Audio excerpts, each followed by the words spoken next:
Okay, we're going to start with a beautiful chant,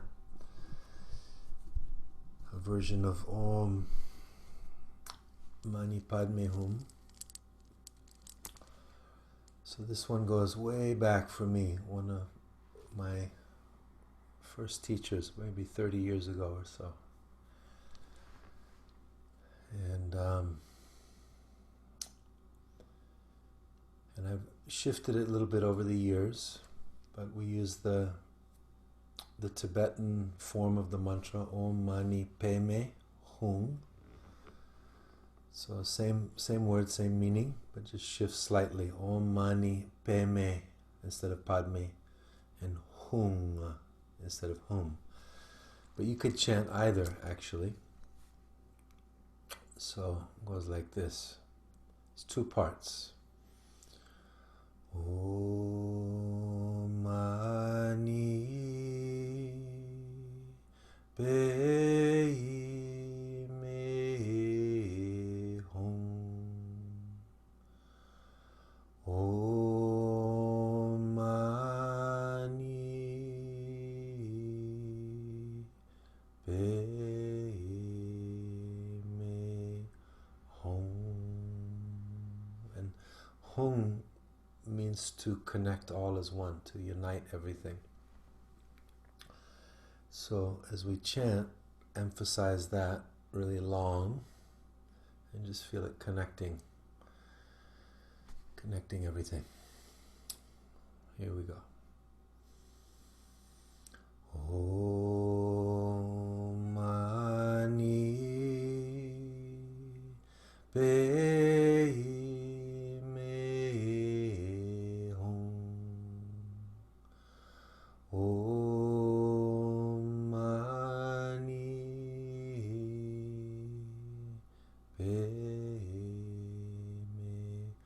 Hum. Om Mani Padme Hum. Om Mani Padme Hum. A little louder. Om Mani Padme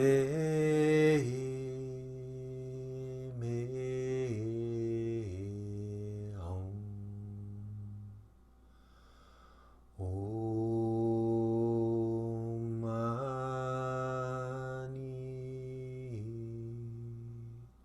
Padme Hum. And then try just humming.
Visualize a great open blue sky,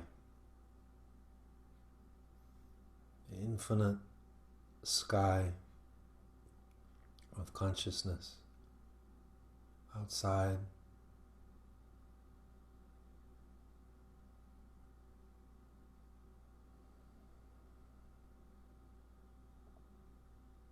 This beautiful blue sky that goes forever, eternal, clear, vast.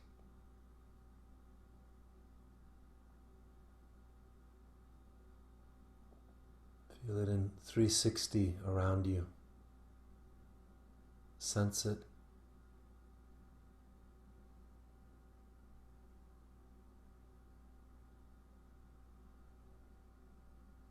And sense it also inside you. The infinite sky of your own being.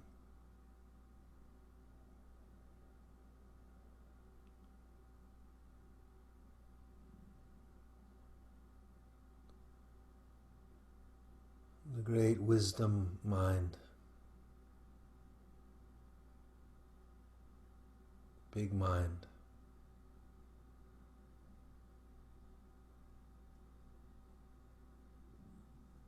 Buddha mind.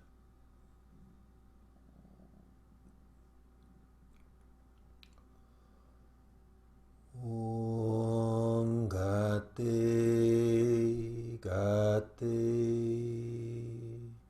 Paragate Parasamgate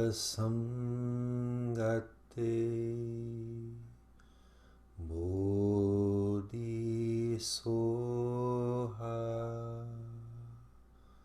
Try with me, I'll go a little slower. You can repeat it as necessary. Om Gate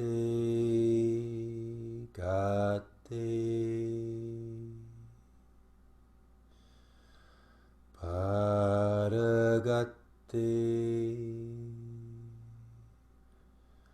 Parasamgate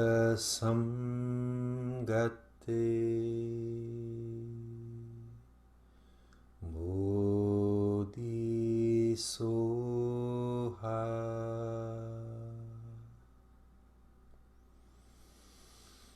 Om Gate Parasamgate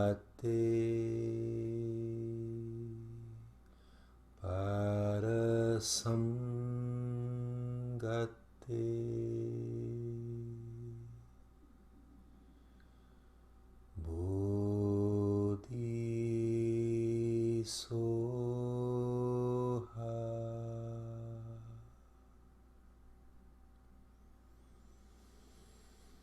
Om Gate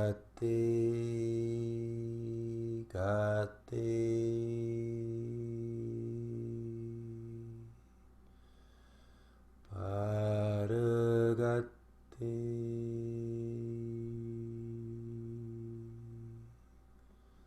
Parasamgate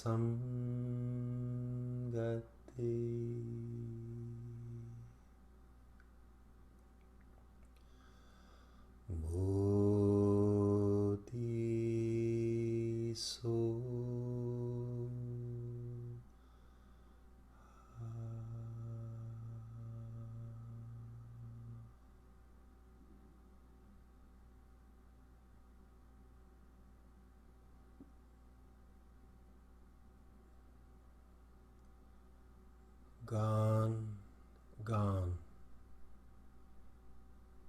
so far gone, gone beyond enlightenment. This is the essence of the great wisdom mind.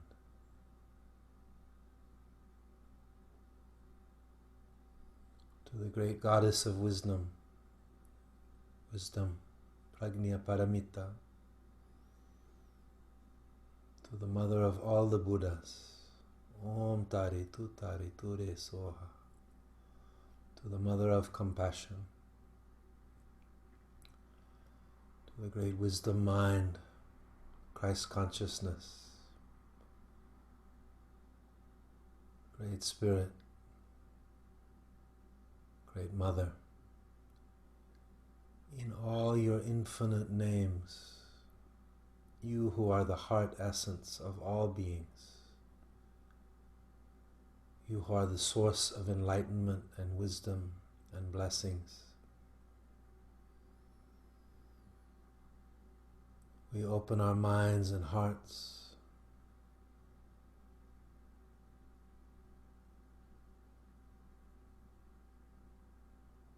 to this mind healing, heart healing, cellular healing, the ray of freedom, the ray of love, the ray of enlightenment. Please permeate my entire being.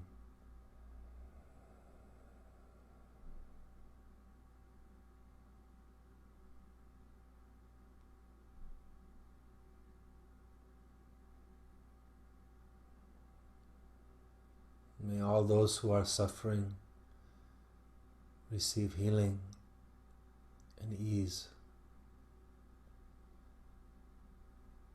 May all those in lack receive what they need.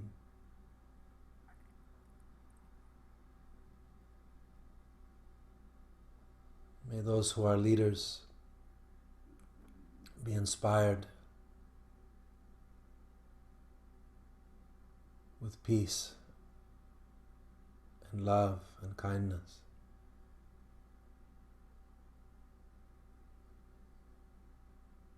May all beings in all worlds be happy and free from suffering and the causes of suffering. May I contribute in some way to that cause, to that reality.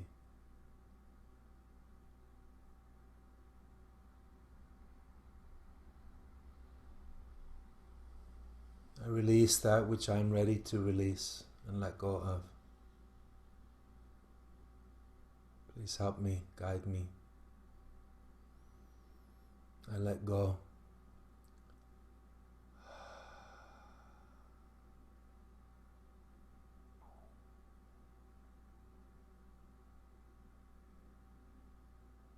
I release the blame I hold of others.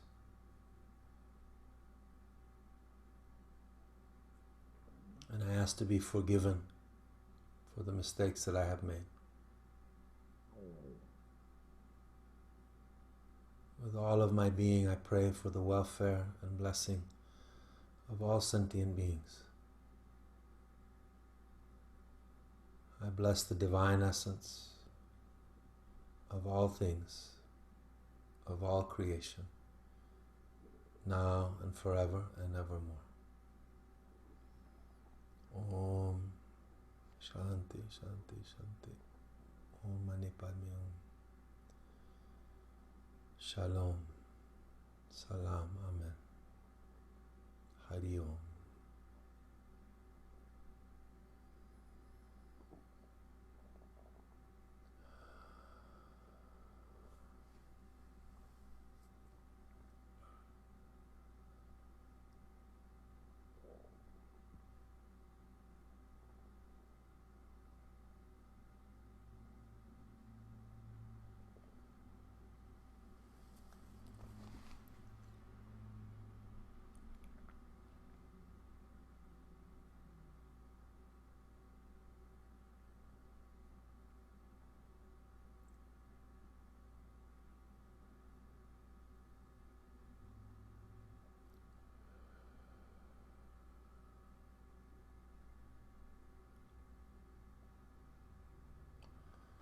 So remember, every chant is a doorway into a deeper reality, a deeper energy field. These mantras have great intention, great origin in the meditative mind, and connection of the ancient wisdom.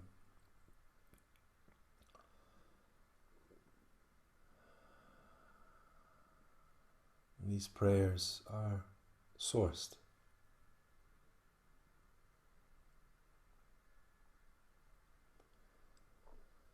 So today we arrive to a really profound practice,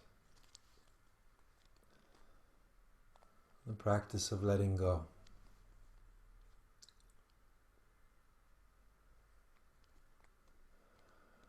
The practice of letting go of the past,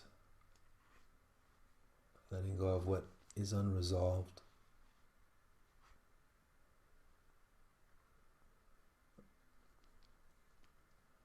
Letting go of what we're holding on to that stops us from being completely free.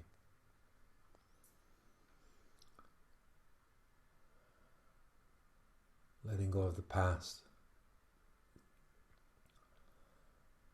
So there is no time frame that we have to do this in, and the truth is we can't really forgive until we're ready to. Everything has its time. I think we do a disservice sometimes when we try to forgive too quickly or talk about forgiving too quickly, because we have to learn the lesson, we have to go through the process. There's real pain involved in life. To just say that life is an illusion, forgive everything, let go, is spiritual bypassing. Either that, or it's the one that is completely ready to do that.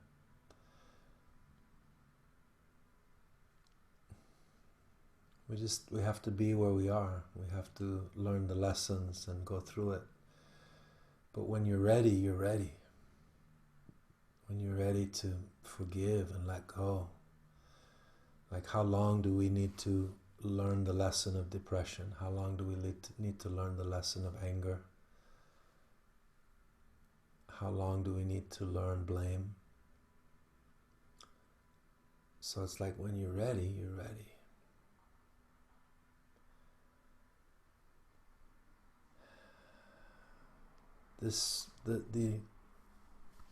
The blessing and the challenge of intensity right now, and I'll just speak to the current overload, current intensity, is that it becomes an incredibly powerful vehicle to wake up.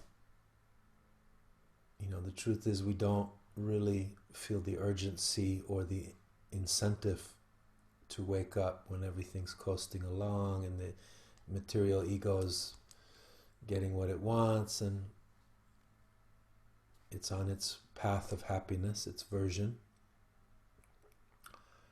And you know, maybe that's not so bad either. That's like, just for me, I think it's very useful to just take out judgment. Discernment is a different story. Discernment is something that can really help us. It's part of the wisdom mind to really discern and feel into situations, into people, experiences, life, and really sense, where do I need to be? And doesn't it make sense that we, really, as we cultivate wisdom, we want to see other beings, other souls. First of all, see other beings as souls. See that everyone's here trying to figure it out. We come from the same source. We all have pain. There's so many commonalities here. So to see rightly is like the first order of business. Get your wisdom mind on. Get your soul connected. Get into soul vision.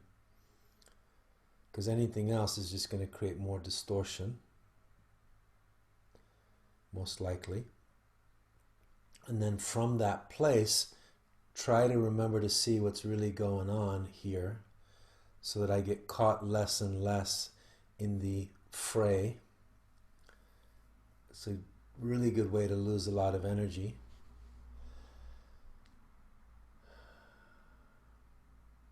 disengage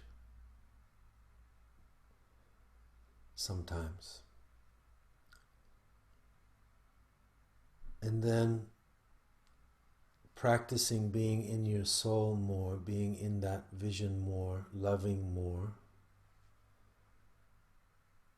Okay, I'm really ready to let go of some of this stuff. I really don't need anymore, don't want anymore to keep making the same mistakes. Or we don't call them mistakes, but just repeating the same patterns.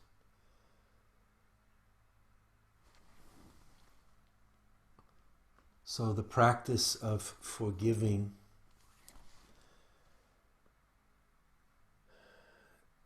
is about our own personal inventory, getting right with God, with Spirit, with the mystery, with our own self.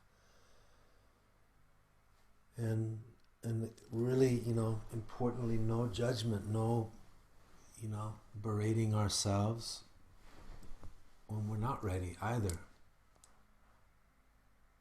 Just to even consider being ready, you've done a lot of work. But the soul knows that to stay entangled in matter blocks its freedom,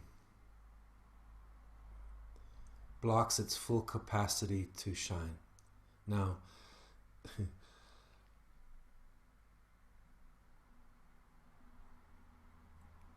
it's also true that to some degree, at least for mortals, it's really hard to be totally disentangled. I mean, that's really a life's work, isn't it? To just be totally free, loving, awake soul. The moment you have things that you're engaging with, it creates energetic cords, like family, like houses, like stuff, like desires, like all that. In my best moments, I try to just see it all as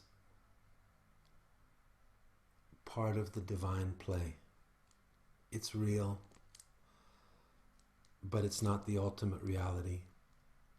And it's all learning how to play the game of the soul. The divine lila, the concept of the lila in the yoga tradition is that this is all the divine play.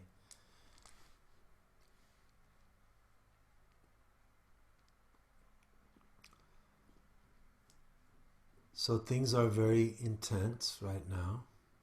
It's going to oscillate between,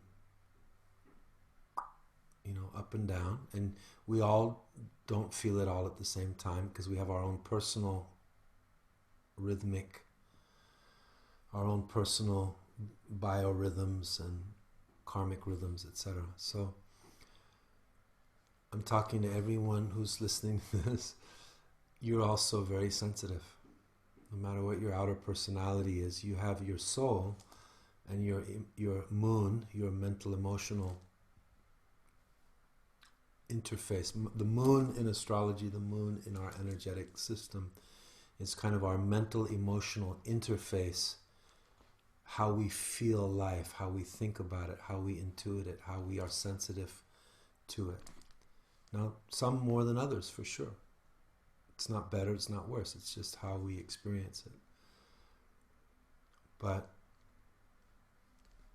if you're really feeling it, and Michelle, I'm partly talking to your comment, sometimes you're going to move into an area which is between your own personal experience and then the collective, which you're also feeling. I felt yesterday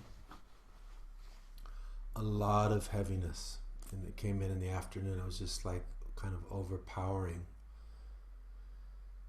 And what I try to do in those moments is really sit and get clear with what's mine and what isn't. Sometimes it's easier than others, but I know, as someone who now knows that they're an empath, it's been a long time to figure that out. A very highly functioning empath in certain ways and not in other ways. But it's like you can kind of feel what's yours and what isn't.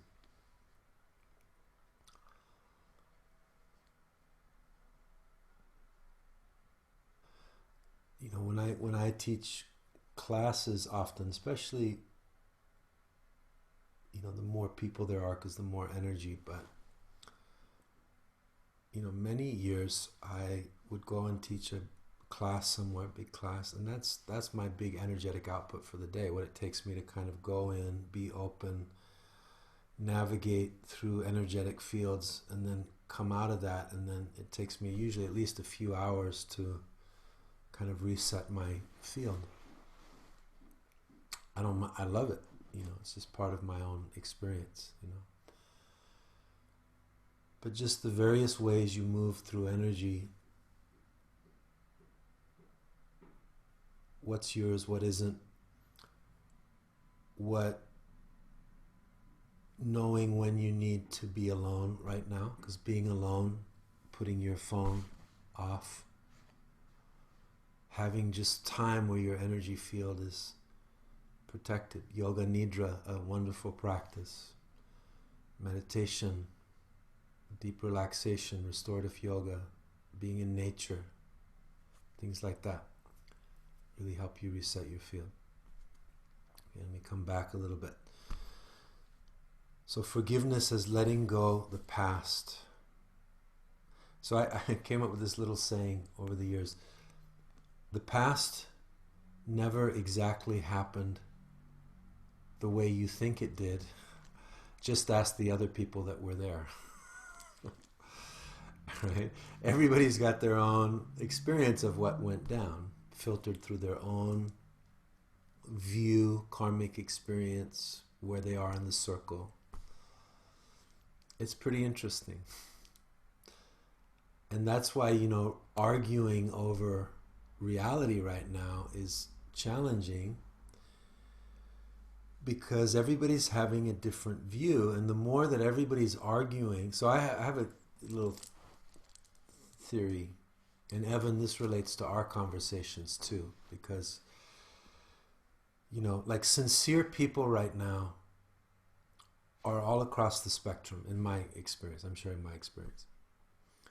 And everybody's having a view of what's going on, and the sincere people are the ones that are really caring about what's going on to the planet. And there's other levels of sincerity too. I don't mean it's better than, but there's some people that are really awake to really care about the greater whole. And I'd say that's a lot of people.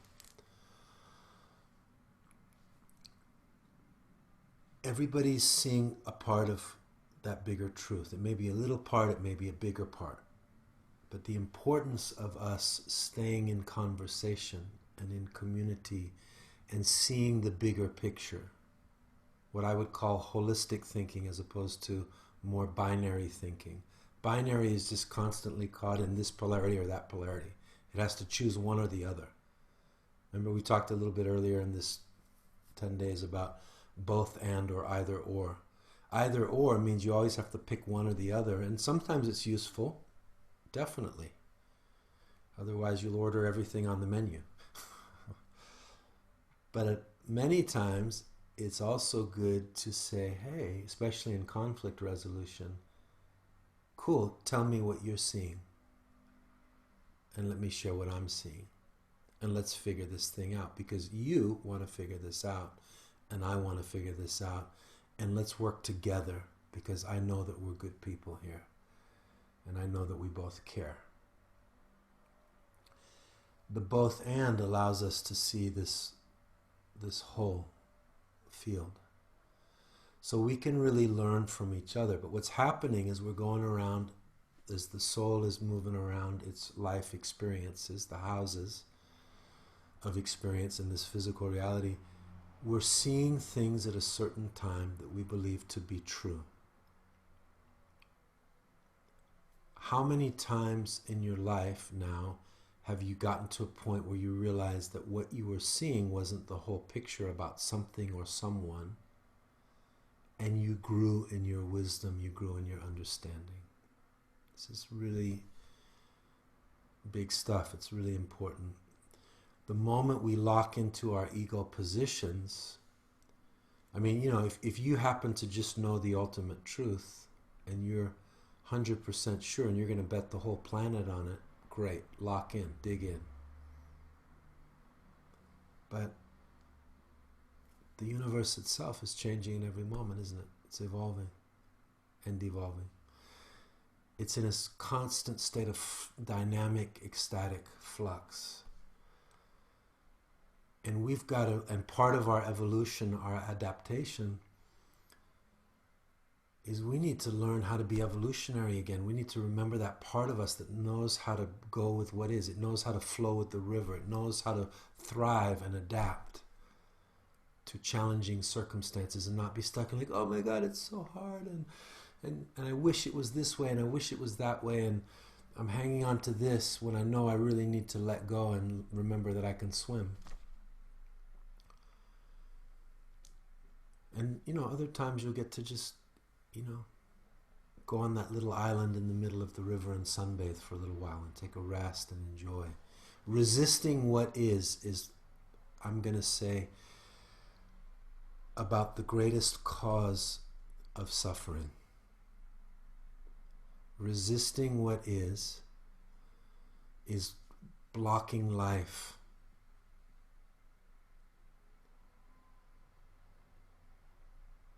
Now, it doesn't mean we can't have our attachments and desires and, you know, hey, I really liked it when it was that way.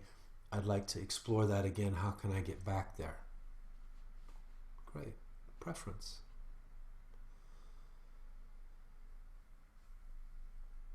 So, how this is relating to going around the circle is meaning we get in these moments in our life, something went down, we saw it a certain way, we got hurt by that thing that went down.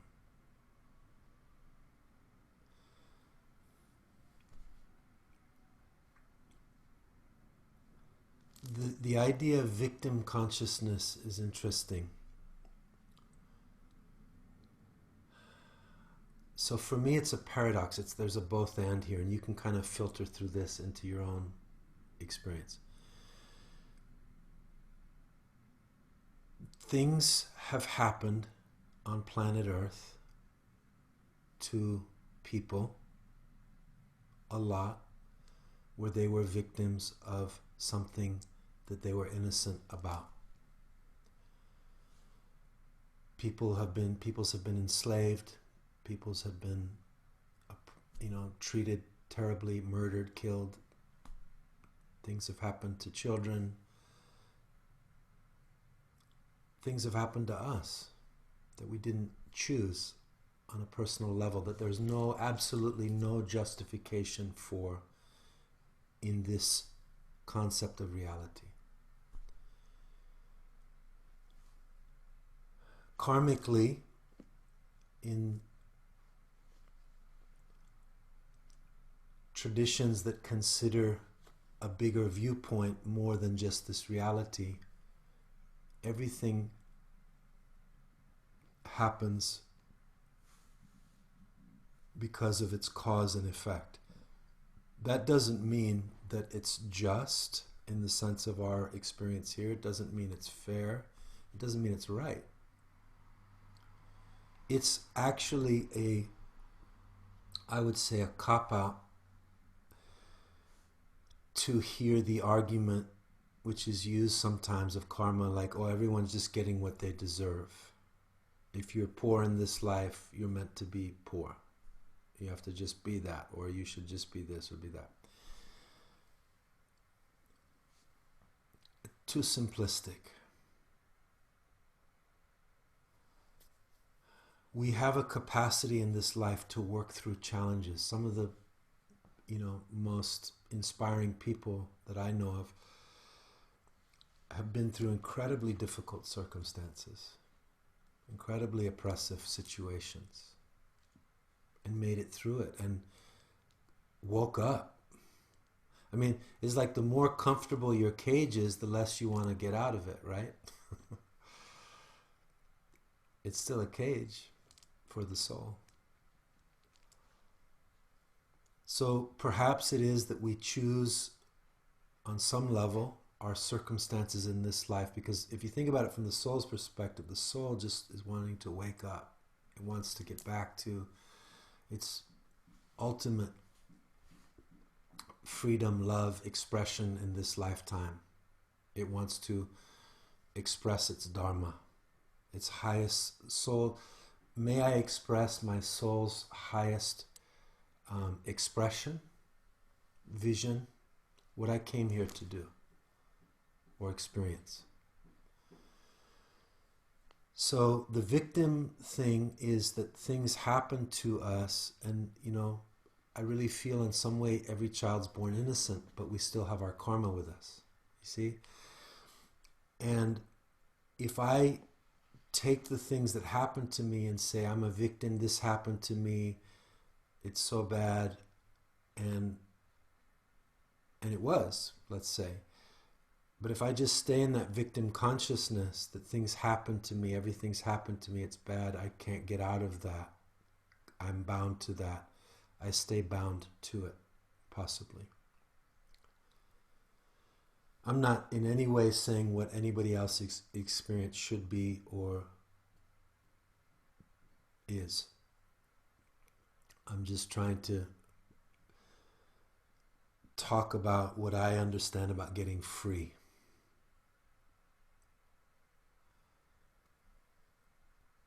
Our suffering is our story. It's real. You went through it. It hurt. It still hurts on some level. But at some moment, it's about getting free and not wanting to repeat the past. We don't have to repeat the past. We can choose a new way. And that's really also relevant for humanity right now, I think. Will we keep choosing the same patterns that have led to divisiveness, to war, to destruction of the planet, destruction of our bodies? This is all about our consciousness. What we do to the environment, what we do to food, what we do to each other, is all our consciousness, where we're at. So we can do a lot by doing our own inner work. Part of that inner work is the possibility of forgiveness. So,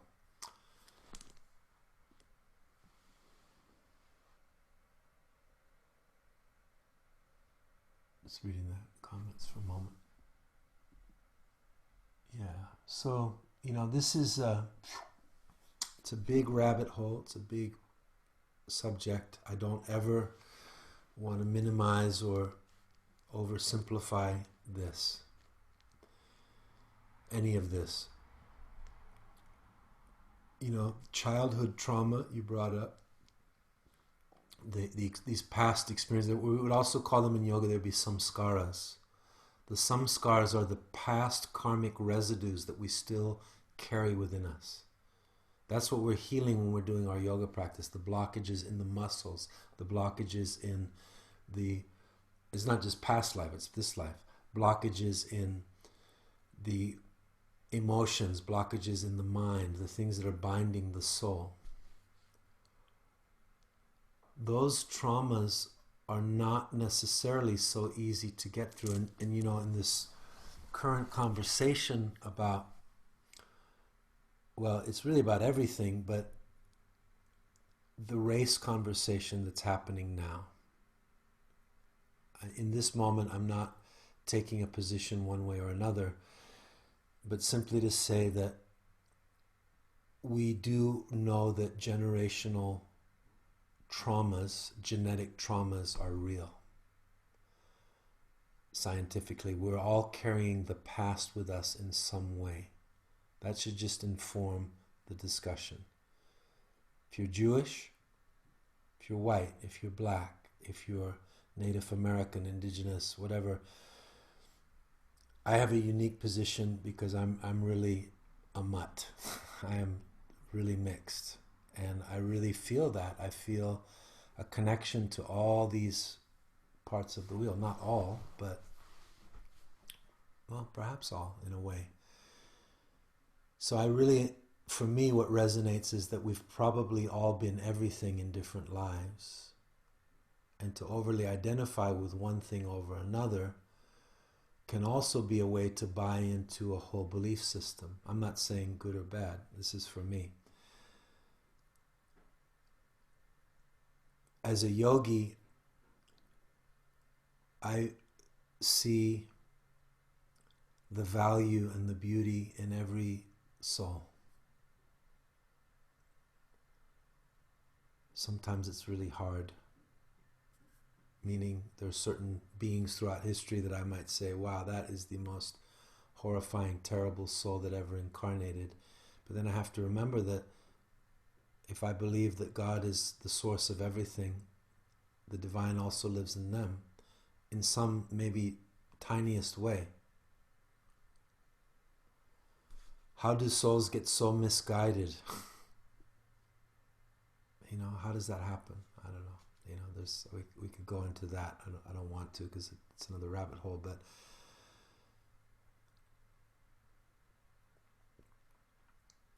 at some point, I've got to, for myself, I have to make peace with my experience, and I got to get back to my soul.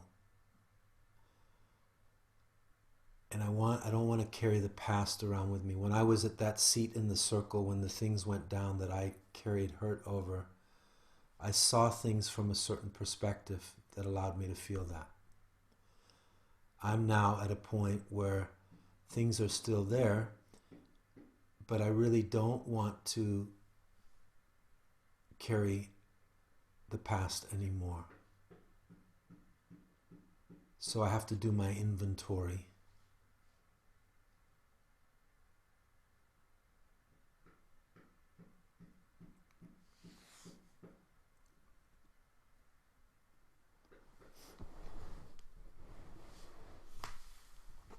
So, I came up with a 6-part process, and there may be more parts I haven't found yet, and you may simplify it down, you might add your own, but just use it as a guide for yourself. And maybe there's other forgiveness prayers that you like, and I just want to go through this simply, and then we'll do it, and we'll also do a mantra practice today. So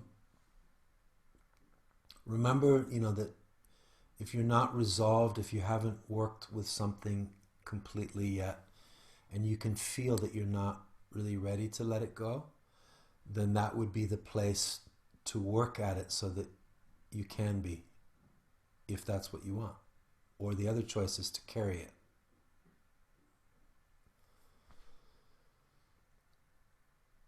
The idea that we would just get free of everything right now is a long shot. That's the work that we're here to do. It's not even just you in your experience in this life. There's karmic things you came in with. There's generational patterns. There's again these genetic memories. Depression that runs in ancestral lines, sadness passed on, anger, abuse. You chose to wake up in this life, and that also means you chose to turn around and face everything that got you to this moment, including generational traumas. And to heal those not only for you, but back through those codes of light, back through your family lineages and forward. It's deep.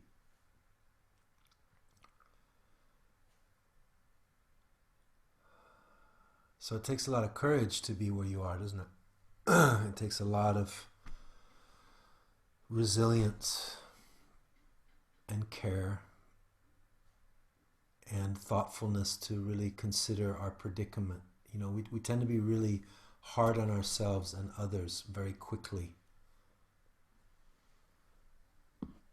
So like getting that soul perspective, that wisdom mind, which is what we do when we meditate, when we pray, when we do our practice, when we get into nature, we shift in the way that we're seeing things, that we get space again. We're not so caught up in the weeds and the roundup. Right?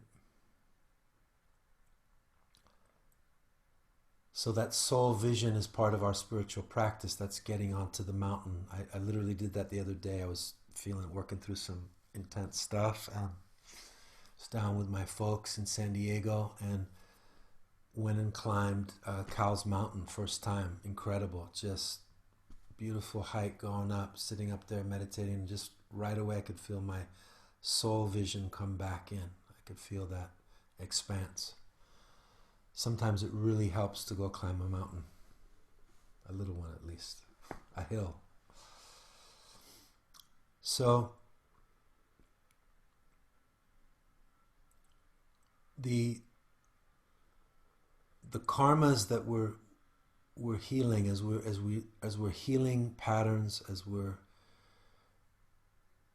ready to release them, transform them, I believe, it's like when we can take our pain, and it's not just letting it go for someone else to, or throwing it onto somebody else, but learning how to transform it and transmute it back into light.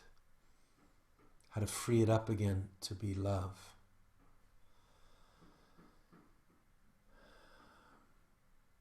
The sins of the fathers, a passage from the Bible, right? The pain that's passed on.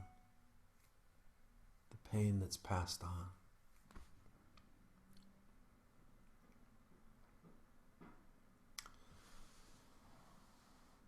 Shadow work. Yes, shadow work is great. It also has a shadow. Everything has a shadow. Everything casts a shadow, even the sun. And I think it can be definitely, and to be fair, I think any really deep healing work where you're getting in touch with pain, with honoring it, with owning it, is shadow work, right? Healing the shadows. There's a yogic text, that old Hatha Yoga text, that talks about we have these frozen shadows within us. And through the process of yoga, we begin to heal and repair those frozen shadows. So they're no longer, so think of it like stuck parts of us, places that got frozen through trauma, through pain, through, some kind of trauma that happened that we couldn't, something that happened when we were a little child.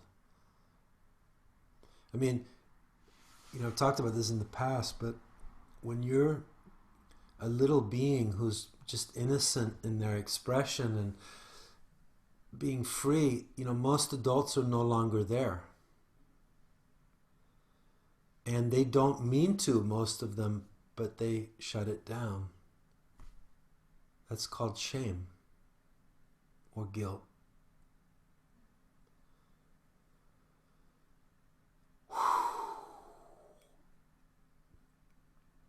There's a whole lot of emotions there that get projected onto kids, transferred onto kids, because we're like little beings. The brainwave studies show that we're pretty much in alpha and theta brainwaves the first 7 years of our life, which is like being in meditation, being receptive, and you're emotionally open, and you're feeling everyone, you're feeling what's going on in the house, some of us more than others.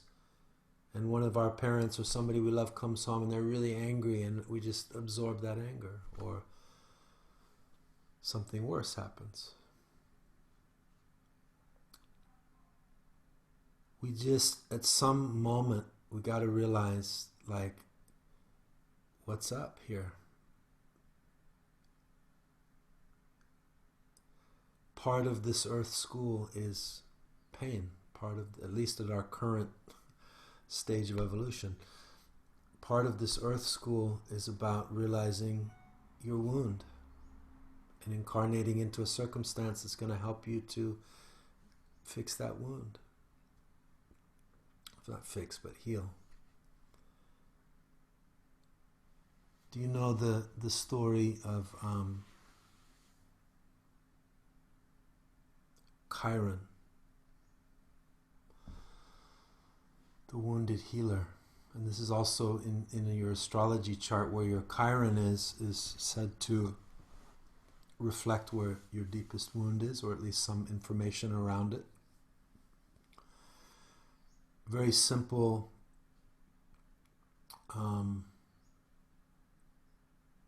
story of Chiron, just to illustrate the point, is that Chiron is half divine, half human. And shot with an, I think it's shot with an arrow with Hydra's blood, so it's a mortal wound, deadly poison. But he can only half die because he's half divine. So he's basically eternally wounded. And because he is eternal and because he's wounded, because he's divine and human, he chooses the path of healing and becomes a great sage, shaman, healer, yogi who helps, who heals, but still has his condition and eternally wanders helping others.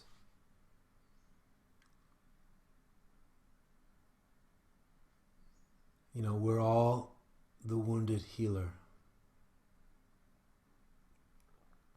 A teacher I studied with many years ago used to say, you know, be careful of wearing the white robes. And the metaphor was, you know, putting on these robes of purity and namaste. I am pure, divine ones. Would you like to sit with me today? Let me help you heal your karmas. Let me bless you.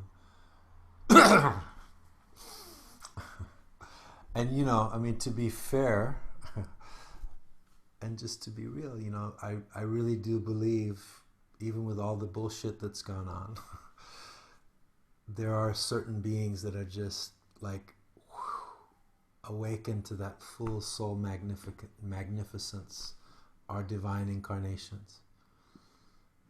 But there's also a lot of, on my spiritual bullshit radar, boop, boop, boop, boop, boop, boop, you know, and you have your own, so you can decide for yourself. But we don't ever have to pretend that we're more pure than we are. It's just, you know, keeping it real. And I think there's a beauty in that. You know, there's a beauty in our human side as well. And there's no pretense because you can just be real. Chiropractor, yeah, Kairos is divine. God. Cairo. And Chronos is man. Chronological time. Chronological time is the linear time of man, the brain of man, the mind of, like how man sees time. It's like we're on this linear time clock, and it's way stressful, isn't it? When you're stuck in linear time, you're like, man, life is rushing by. I got to do this, I got to do that. And it's not always that way, but often it is. And then when it really opens up and you're in nature and you're like, or you relax into your yoga, or, you know, some beautiful moment of beauty, you're in God's time. You're in universal time, or sacred time, I like to call it. And a chiropractor practically gets you back to your kairos by aligning your God channel, your spine. Big deal, the spine, right?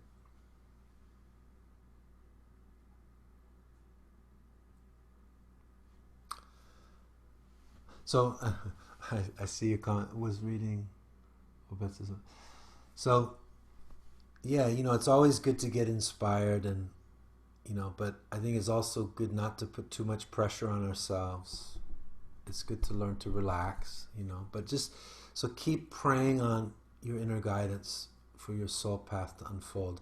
But I also want to point out, and I'm glad you made that comment, Amy, there's 6 planets in retrograde now. That's a whole heck of a lot.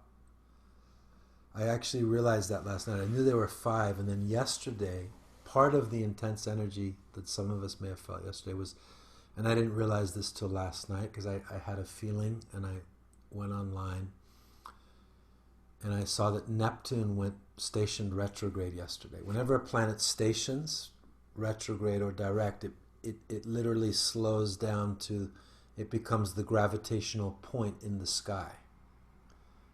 It has a certain power, a gravitas, gravitas, because of what it's doing. Neptune, the planet of mysticism, the planet of magic, the planet of illusion and delusion also. Neptune, the god of the sacred somas and waters, went internal last night. And we've probably been feeling that for some time. And I was like, oh my God, 6 planets retrograde. Like pretty much that means don't try to exactly figure anything out right now. You're not supposed to. It's a time of going back over, redoing. Venus is retrograde. Venus actually comes out of retrograde today. I think she goes forward, interestingly, that we're having this conversation. But she doesn't come out of her retrograde shadow until July 28th, which also happens to be my birthday. So happy birthday. And Venus all speed ahead. So think of it like, okay, sometimes you just got to be in the not knowing. Sometimes you've got to be in the not forward motion, because the planets are not there to do that. When all the planets go forward again, here we go. Doesn't mean you can't go forward, because also Mars is forward right now. Mars is in direct motion. What are the planets that are? I don't know if this is useful, but it'll just take like a minute. So, all right. So Mercury is retrograde until like July, mid-July. I can't remember the exact date. Venus is retrograde still right now, but will go forward, I think, sometime today, tonight, early morning. So, planet of communication, the planet of love, the planet of mysticism, Neptune, also retrograde. Saturn, the planet of karma, the planet of structure, also retrograde. Jupiter, the planet of wisdom, of blessing, also retrograde. And then Pluto, the lord of the underworld, also meditating right now and in silent retreat. So you've got, and also at 0 degree, Jupiter and Pluto, which makes them very powerful. I'm going on the Vedic chart. But it's still the same in Western, all those retrogrades. So 6 retrogrades. And remember, retrograde is in. They want us to go in. They want us to go back over something, to remember something, to rework something. So it's not a time of going out and forward necessarily into the world. What is going forward is Mars, your will, your drive, your energy. Uranus, the higher mind, higher wisdom. The sun is in forward motion, your soul. The moon also. Moon doesn't go retrograde. So moon, emotion. And then the nodes of the moon, which also do not go retrograde. So out of the 1, 2, 3, 4, 5, 6, 7, 8, 9, 10 planets that could, 6 are. So that's a lot. So, and also you could look into this more later if you wanted to, but in Vedic astrology, part of what was creating so much intensity was something called Kal Sarpa. All the planets were between the nodes, the head and tail of the serpent. They were all on one side, which creates a very intense negative energy. And Mercury broke that recently. So in Vedic astrology, we got some very positive things coming up. Western too, I'm assuming. I don't know exactly there. But so there, there's definitely some really good positive forward motions.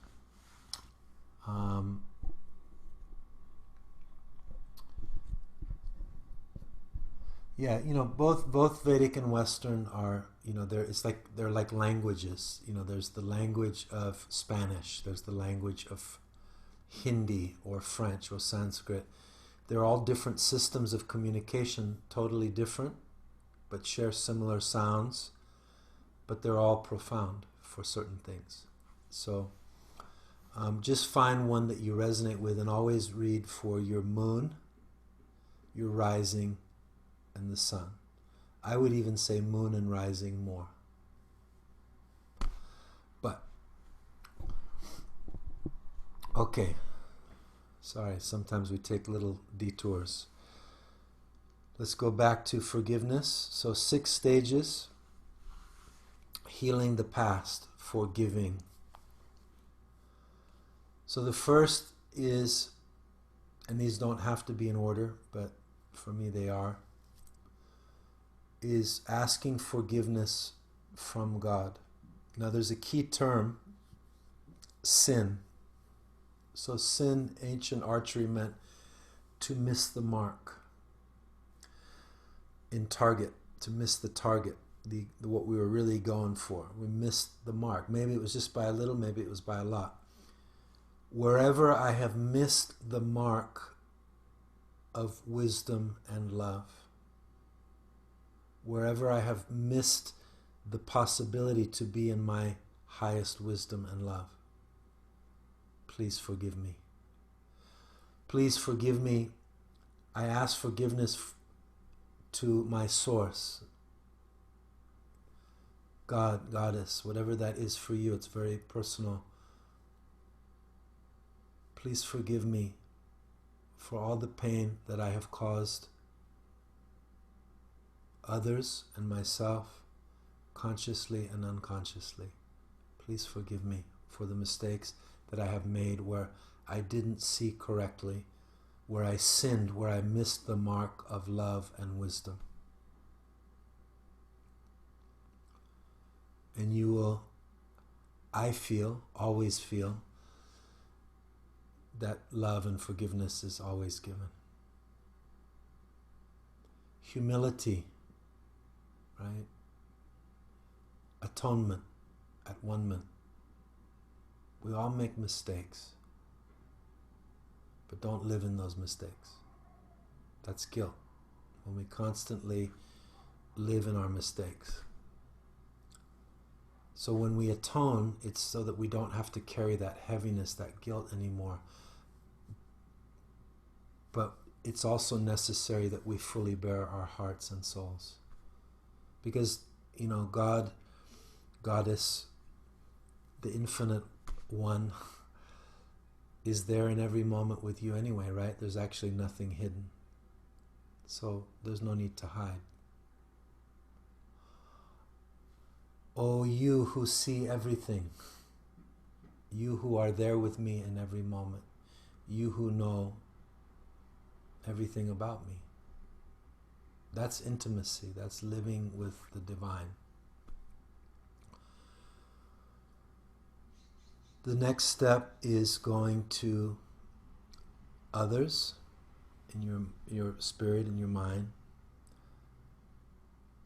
and I ask forgiveness from all those that I have hurt consciously and unconsciously, where I have sinned and missed the mark of love and wisdom.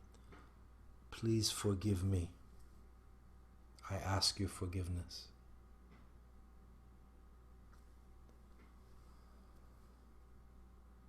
You may, at that point, have somebody very specific that comes in your mental field. Just ask forgiveness.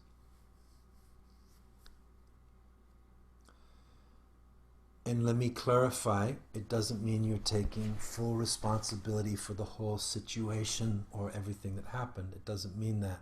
It means you want forgiveness, you're asking forgiveness for your part in it. Yes? Okay. Then I forgive others for the pain they have caused me consciously or unconsciously. I release others from the blame of past mistakes. where they have sinned and missed the mark of love and wisdom. I release you. I'm no longer binding you, holding you to something. You are free to go and heal now. See, it works both ways. We don't just block our own energy, we can hold for others. We can block their freedom because we're sensitive to each other. We're all connected. That's also can be sometimes guilt, and it's a lot. These things are big. That's 3. And then you may have somebody specific that you see that you need to forgive. And then you have to ask yourself if you're ready to or not. And it may be one that you are ready to, but you have to work on it. It's no simple thing, you know. And perhaps sometimes it is. The 4th thing, big one. You ready? Forgive yourself. Forgive yourself. I forgive myself for all the mistakes that I have made consciously and unconsciously, where I have sinned and missed the mark of love and wisdom. I forgive myself. I know that I'm here to learn and to grow. And may I not repeat those same mistakes, which often we do. That's 4. 5. Forgiving current circumstances that you can really feel right now in your life. So maybe something pops up, I forgive that. I forgive, I let go of where I feel I'm being hurt. Any like current karmic situations, entanglements.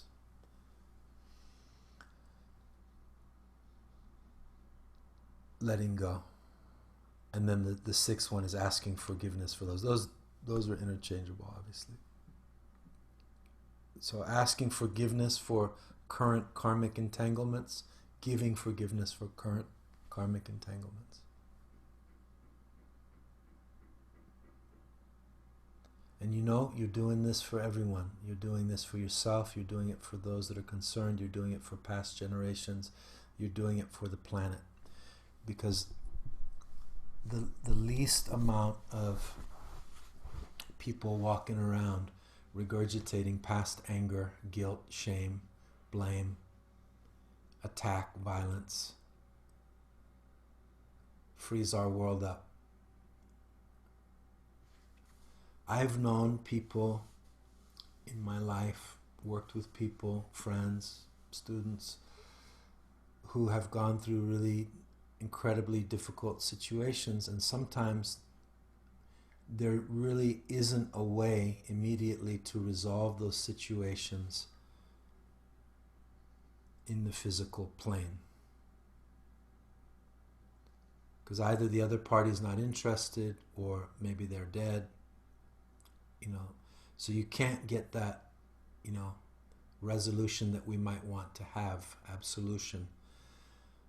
But you can still heal it by going into the spiritual realm, by going into the inner, your own inner emotional work.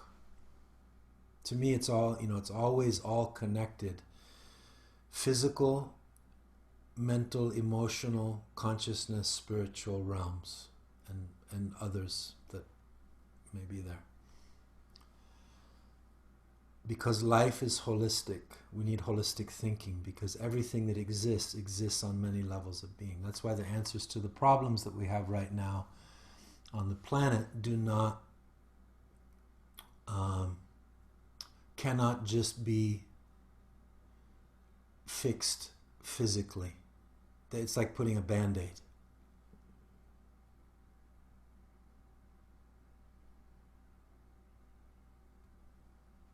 And that would include, in my humble opinion, COVID. There's a bigger spiritual lesson. There's a bigger unfolding in nature. There's a bigger awakening for humans, humanity, human family, nature, living in the web of life, knowing our place in the web of life, our approach to health, medicine, wellness. all of this is part of the equation. Even our economic system and systems and what we've been running for now a long time, which has some very unhealthy roots. I'll park it there.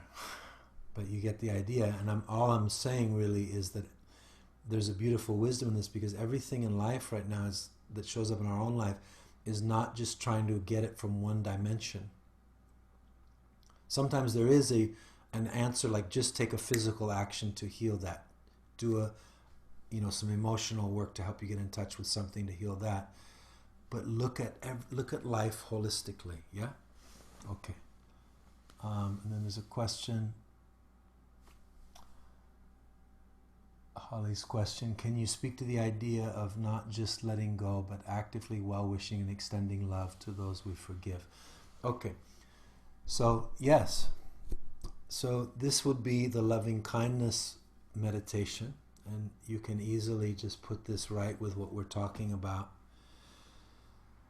And I guess for me, it's inherently a part of that, but this helps me to evolve. Like, I haven't really taught this process very much. It's been very internal for me.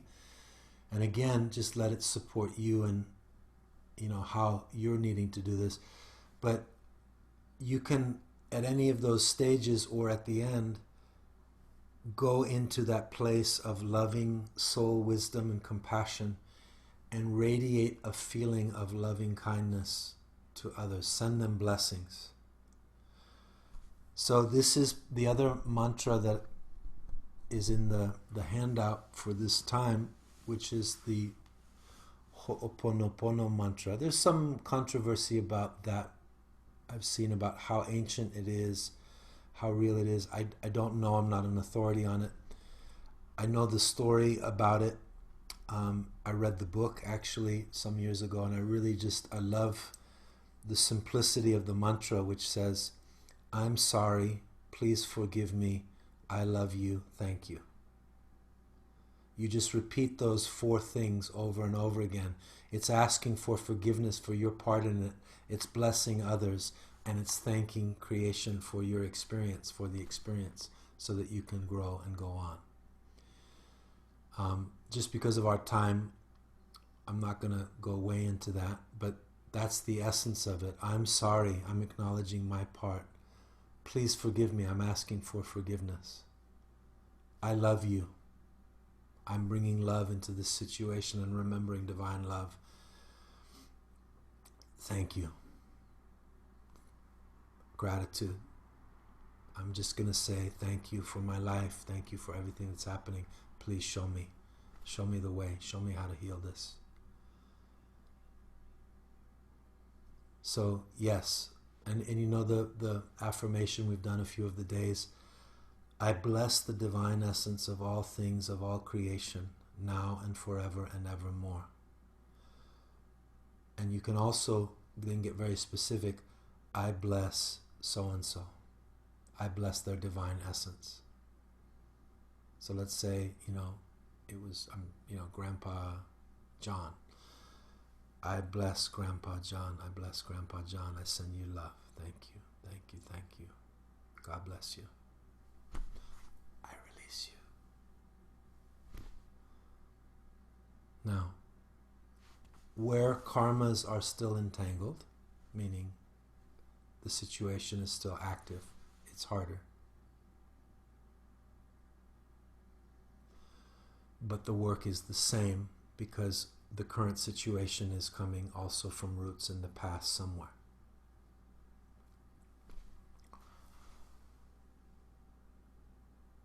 Yeah, it's a beautiful thing. So let me just give you another context. When you feel stuck, like even in current situations, and you can't go any further, or you just want to bring loving energy to it, do this. Just say, I'm sorry, please forgive me. I love you, thank you. I'm sorry, please forgive me. I love you, thank you. And just repeat it, and you go into like a meditative mantra with it. the deep wounds, the deep pain that we have, that's a very good mantra, I feel. It's helped me a lot, is what I can say.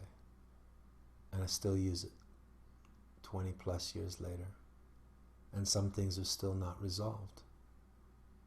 But we got to keep at it, right? It's just, I mean, in a way, you know, karma is what's keeping you in this body. It really is. The karmic circumstance of the soul being in a body, what you came here to work out, to do, to experience, to create.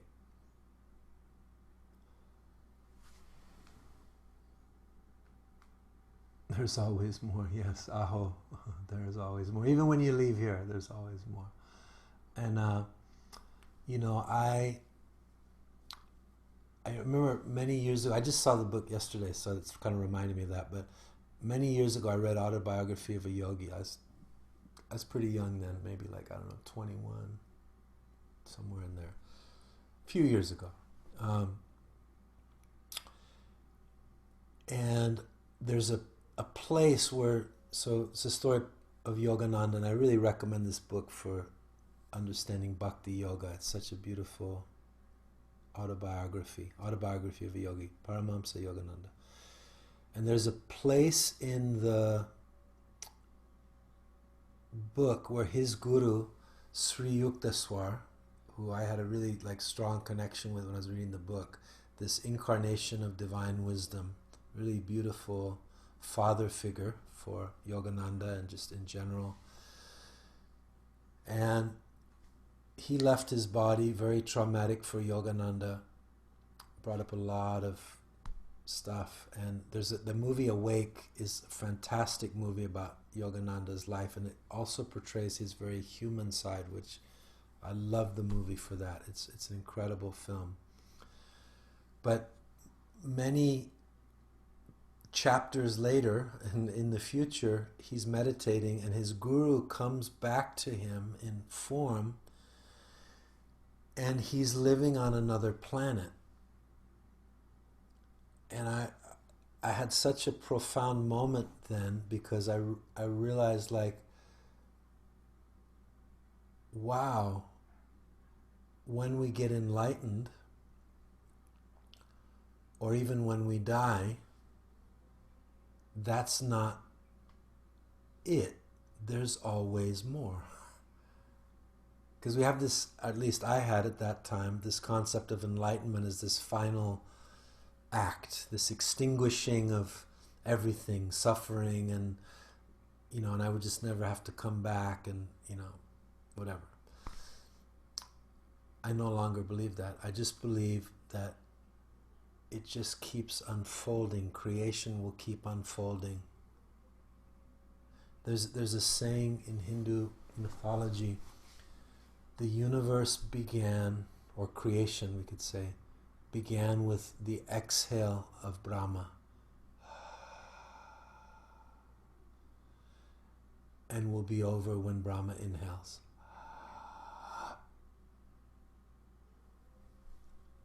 The expression of the one becoming the many, breathing out, creating the worlds, is just going to keep unfolding and unfolding through infinite space-time until the moment that it all gets sucked back in. There's some powerful physics in there. So we're here, you know. I work on my attachment to reaching a place where everything's just eternally chill and peaceful, and there's no problems, there's no issues. And I've gotten to a place of just like, oh, there's moments in this very dynamic experience where I get to relax, meditate, pray, experience incredible peace, love, joy. And then there's many other moments where I'm in the flow trying to figure it out, working sometimes very complicated things. And it's just constantly in this state of flow. And the moments that are much more profound are the moments that I remember to remember that there's a bigger dance going on and to be in soul consciousness. My time with Ram Dass, one of the most profound moments I remember, good word, are him just talking about remembering to be in the soul. Boom. We're just right back there in that ocean of loving wisdom and in that spaciousness that can hold it all. When we're too much in our ego and we're not remembering to be in soul or spirit or however you want to think about that, we're bound. It's tight. There's not a lot of room for possibility, is there? We're just in this ego's view of what's right, what's wrong. I see it a lot. I know I can do it. God is too big to go into one box. Too big for one religion. Michael Franti song. So anyway, thanks for going with me into the philosophical related rabbit holes. Be honest, my original intention in doing these wasn't to, talk so much in the mornings. It was more to do chanting, but it's kind of, obviously we're doing chanting, but it's more than I thought I would do. But I hope it's useful and supportive. We are in a big time right now. Challenging us all, and it's good to be challenged because it helps us to grow. It's good to challenge our logic. It's good to challenge what we think about God, about the universe, about life. It's the universe like pulling you, hey, come on, there's more, let's go. Keep expanding, keep opening, keep loving. Fear is a cheap trick. It's the cheapest trick there is. I'm not saying fear doesn't have a place. Fear does. Fear has a primal aspect, which is a really important energy to alert us to danger. But the way that fear is being used right now on the planet to keep people in a state of fear is conscious manipulation of energy. Or at least it doesn't know any better. But as yogis, no. I will not live in fear. I choose love. Yes. I just got something out of that for myself. So that's our challenge, right? It's not easy right now, but we gotta know that we have the capacity to thrive. Your soul is magnificent and beautiful, and in its healing process, keep squeezing drops from your soul. I'm reminded of a beautiful Hafiz poem. Keep squeezing drops from the sun. Keep your magic intact. Keep loving. Keep finding ways to be resilient. So let's chant a little mantra. And when I intuitively came up with the course, when I thought about the energy of forgiveness, Christ came into my field, Christ energy. So I wanted to go with that. You could obviously go with that. There's a lot of mantras you can use for forgiveness. You can use the Om Mani Padme Hum. You could use the Mahamrityunjaya. There's prayers for forgiveness, but work with the energy. Christ consciousness, divine essence, Buddha nature, divine consciousness, original light, God consciousness. For me, those are interchangeable. I believe Christ was a great wisdom teacher, a divine